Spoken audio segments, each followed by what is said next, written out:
అనుకున్నదొక్కటి అయ్యింది ఒక్కటి. మా సుబ్బారావు చాలా మంచోడు. ఆశ అయితే ఉంది కానీ సరైన పనే లేదు, పనిచేసే ఆలోచన లేదు. పాపం భగవంతుడికే జాలేసింది. వచ్చి ప్రత్యక్షమయ్యాడు. ఏం కావాలో కోరుకోమన్నాడు. సుబ్బారావుకి సంతోషం అనిపించింది.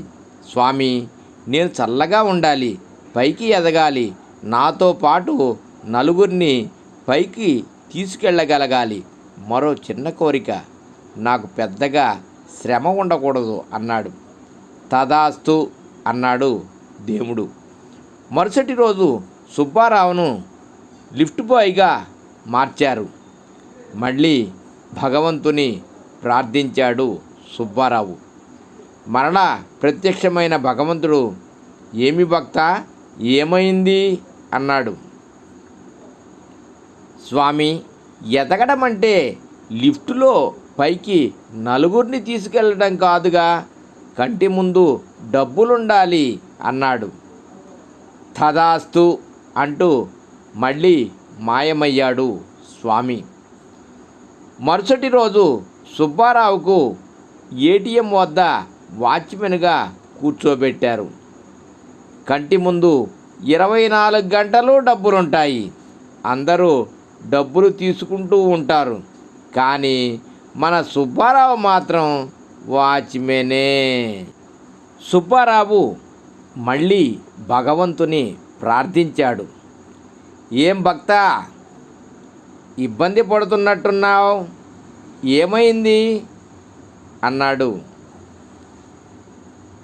ఏమవటమేంటి స్వామి, ఏదడిగినా మరేదో ఇస్తావు, ఎలా స్వామి అన్నాడు. కంటి ముందు డబ్బులన్నావుగా, ఇచ్చాను అన్నాడు స్వామి. కంటి ముందు అంటే ఏటీఎం కాదు, నా టేబుల్ మీదకు రావాలి అన్నాడు. నీవు ఏ పని చేయవు కదా భక్త, అందుకే అటువంటి పని కల్పించాను.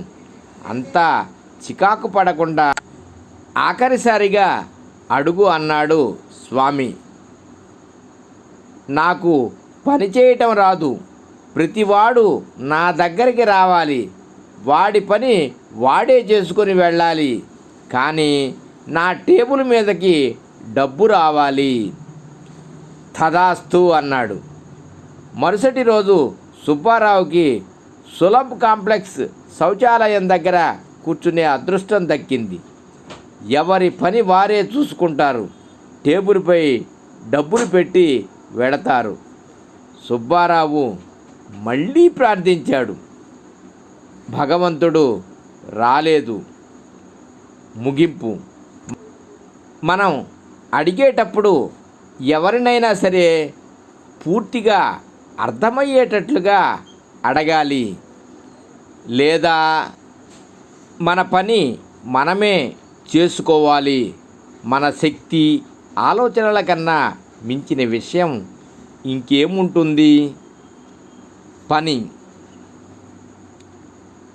పనియే దైవం. దైవమే సర్వం. శ్రీకృష్ణార్పణమస్తు. సర్వే జనా సుఖినో భవంతు. లోకా సమస్త సుఖినో భవంతు. శుభం భూయాత్. ఓం శాంతి శాంతి శాంతి.